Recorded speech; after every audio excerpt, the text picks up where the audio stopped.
नमस्कार दोस्तों, स्वागत है आपका अपने YouTube channel youth study point पर। आज है 12 अगस्त 2020 और 12 अगस्त 2020 को जितने भी महत्वपूर्ण प्रश्न हमारी प्रतियोगिता परीक्षाओं को प्रभावित कर सकते हैं, विशेषकर SSC, Delhi police, Rajasthan police, पटवार, रेलवे इत्यादि, उन सभी विशेष तथ्यों पर हम एक विस्तृत चर्चा करने जा रहे हैं।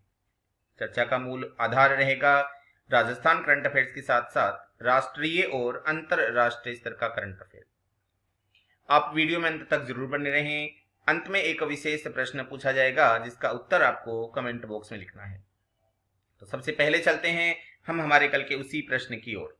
कल का अपना विशेष प्रश्न था, राजस्थान के कितने शूटिंग खिलाड़ियों को टारगेट ओलंपिक पोडियम स्कीम यानी टॉप्स में शामिल किया गया है? विकल्प थे 8, 9, 10 या 12। इसका सही उत्तर था 1 नंबर विकल्प 8। राजस्थान के कुल 8 शूटिंग खिलाड़ियों को टारगेट ओलंपिक पोडियम स्कीम यानी टॉप्स में शामिल किया गया है।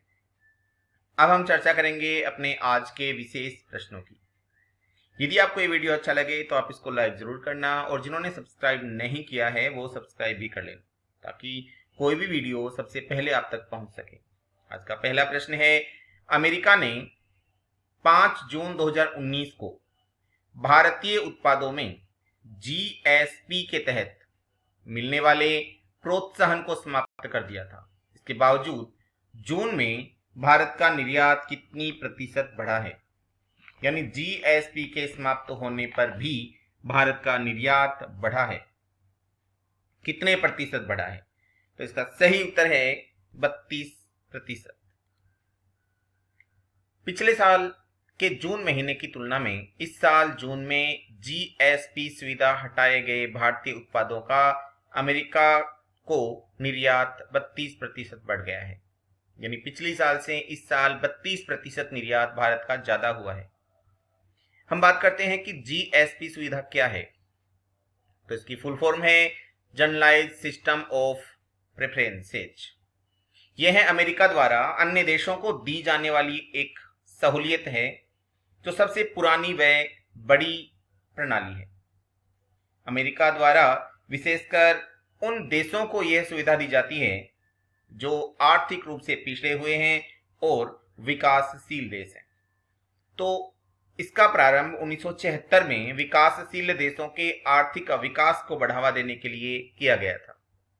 गत वर्ष डोनाल्ड ट्रंप ने माना कि भारत अब विकासशील देशों से निकलकर विकसित देशों की कतार में आ चुका है, अतः उसे दी जाने वाली जीएसपी सुविधा को हटाया जाना चाहिए। इसीलिए उन्होंने गत वर्ष इस सुविधा को हटा दिया था, लेकिन इसके बावजूद भारतीय निर्यात में कमी नहीं आई है। इसके बाद हम बात करते हैं कि इस प्रणाली के तहत हजारों रुपए का सामान बिना किसी शुल्क के अमेरिका को निर्यात करने की छूट पहले प्राप्त होती थी। अमेरिका ने छूट 5 जून 2019 को समाप्त करने की घोषणा कर दी, फिर भी 32% निर्यात भारत का बढ़ा है। अब है आज का दूसरा प्रश्न। वर्तमान विदेश मंत्री एस जयशंकर किस पड़ोसी देश के दौरे पर वर्तमान समय में हैं? चीन, पाकिस्तान, श्रीलंका या म्यांमार? तो इसका सही उत्तर है 1 नंबर विकल्प चीन। वर्तमान विदेश मंत्री एस जयशंकर चीन के दौरे पर हैं, जिसका मुख्य कारण है आगामी वर्ष चीन के राष्ट्रपति एवं भारत के प्रधानमंत्री के मध्य होने वाली मुलाकातों की तिथि का निर्धारण करना। तो इस समय भारतीय विदेश मंत्री चीन के विदेशी दौरे पर हैं। एस जयशंकर की यह यात्रा प्रधानमंत्री नरेंद्र मोदी और चीनी राष्ट्रपति शी जिनपिंग के बीच अक्टूबर में भारत में होने वाले दूसरे शिखर सम्मेलन के डेट्स को यानी कि तिथियों को अंतिम रूप देने के लिए हो रही है। तीसरा प्रश्न है, किस राज्य में मेमोरी मैराथन होने जा रहा है? बिहार, महाराष्ट्र, हिमाचल प्रदेश या कर्नाटक? तो इसका सही उत्तर है 4 नंबर विकल्प कर्नाटक। मेमोरी मैराथन 18 अगस्त को कर्नाटक के मैसूर में होना है। यदि अपन बात कर्नाटक की करें तो राजधानी बेंगलुरु है, राज्यपाल हैं वज्जूभाई वाला, मुख्यमंत्री हैं येदुरप्पा। इसका गठन 1 नवंबर 1956 को हुआ। यहाँ द्विसदनात्मक सदन है, यानी यहाँ की जो विधान सभा है उसके 2 सदन हैं, विधानसभा और विधान परिषद। विधानसभा में 225 सीटें हैं और विधान परिषद में 75 सीटें हैं। इसके बाद है अगला प्रश्न, किस दवा कंपनी के चेयरमैन को वर्ष 2018-19 में सबसे ज्यादा वेतन और कमीशन मिला है? डिवीज लेब, सिप्ला, सन या पीरामल? तो इसका सही उत्तर है 1 नंबर विकल्प डिवीज लेब। डिवीज लेबोरेटरीज के चेयरमैन और प्रबंध निदेशक हैं मुरली के डीवी। मुरली के डीवी को 2018-19 में वेतन और कमीशन समेत कुल 58.80 करोड़ रुपए का पारिश्रमिक दिया गया है, जो कि भारत में किसी भी लेबोरेटरीज के चेयरमैन को दिया जाने वाला सबसे अधिक पारिश्रमिक है। इसके बाद है अगला प्रश्न। अगला प्रश्न है, एशिया के किस देश में बीते 15 दिन से लोकतांत्रिक आजादी के लिए प्रदर्शन हो रहे हैं? रूस, सिंगापुर, थाईलैंड या हांगकांग? इसका सही उत्तर है नंबर 4 हांगकांग। हांगकांग में लगातार 10वें सप्ताह लोकतंत्र समर्थक हजारों प्रदर्शनकारी सड़कों पर उतर रहे हैं एवं अपने आप की स्वतंत्रता के लिए प्रदर्शन कर रहे हैं। वो किसी भी रूप में चीन से अपनी स्वतंत्रता चाहते हैं, क्योंकि हाल ही में चीन ने हांगकांग पर एक विशेष अधिनियम लागू किया है, जिसके तहत वो चीन का एक मुख्य हिस्सा है।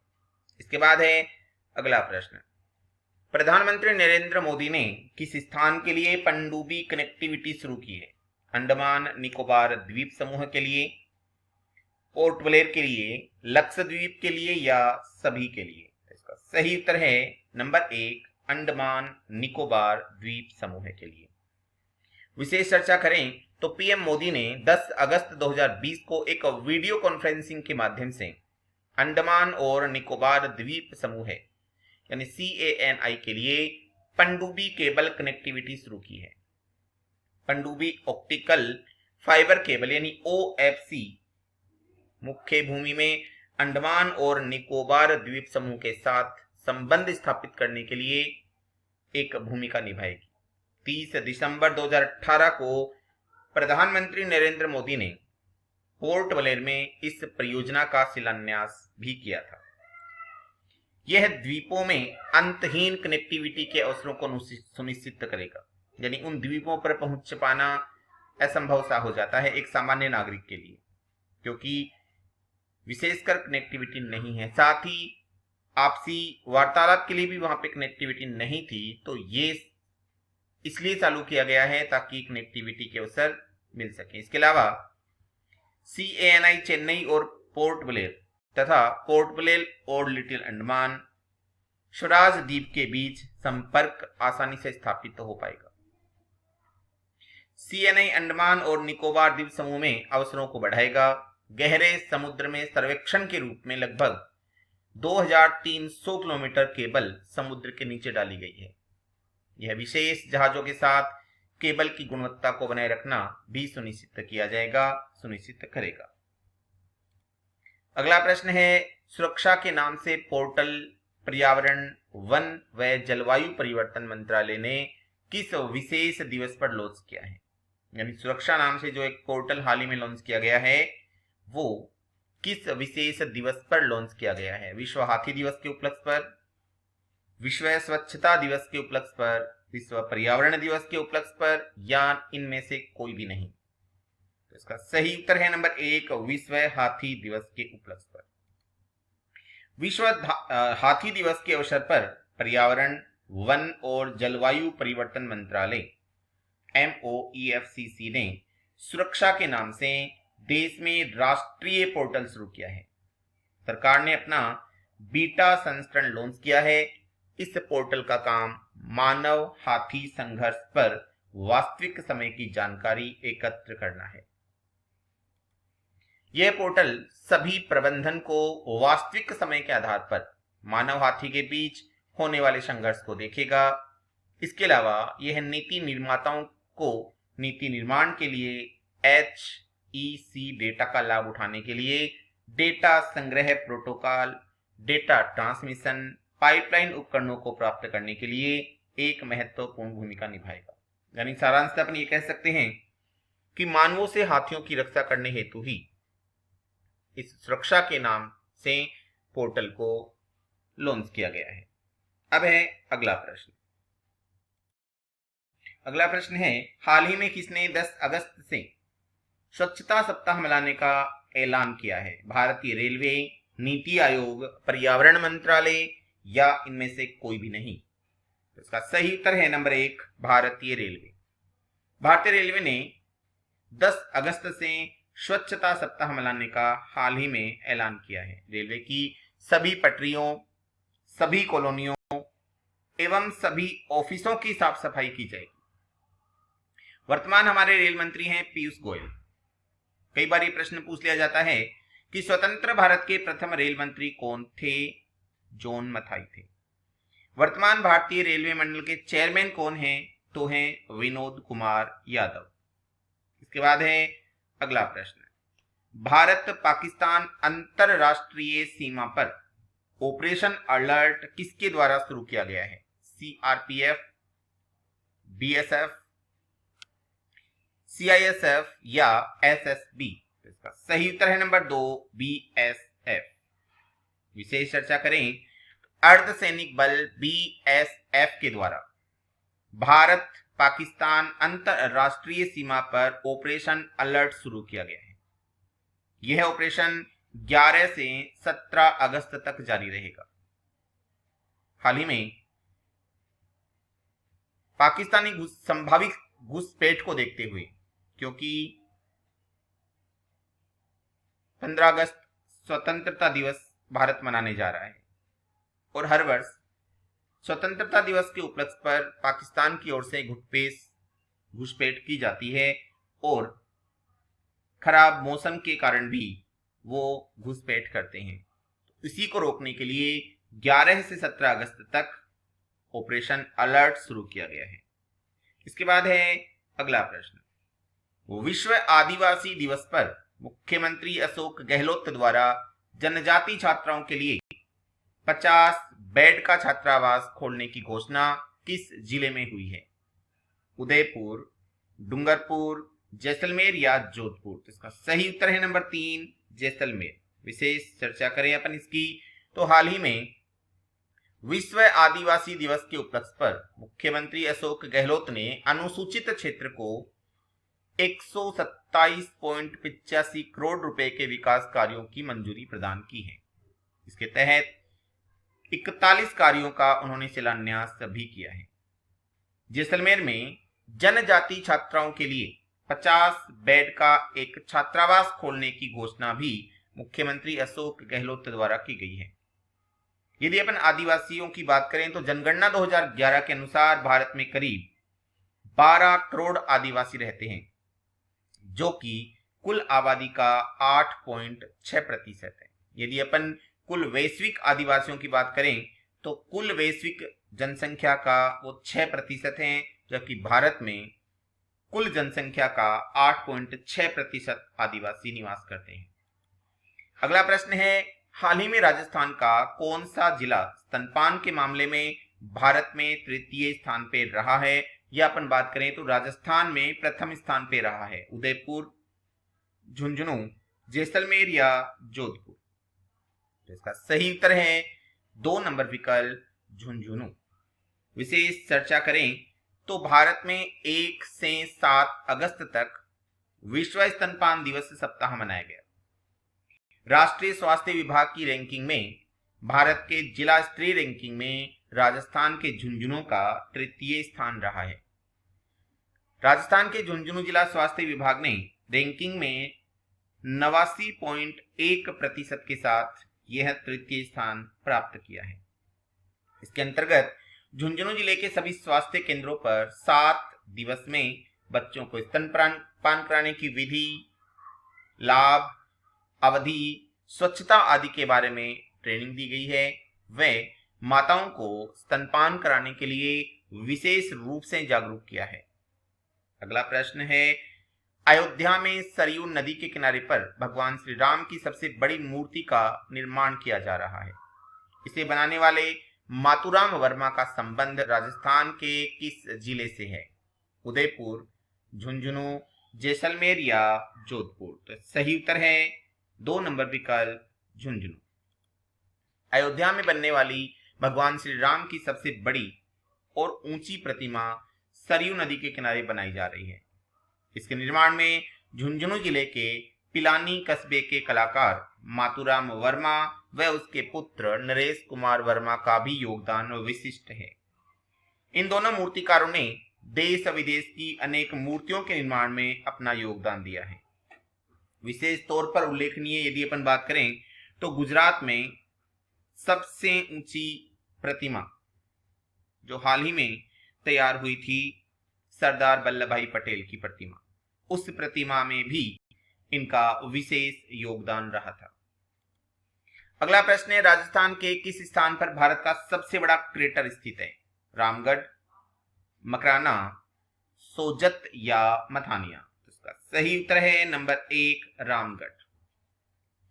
भारत में कुल 3 क्रेटर हैं।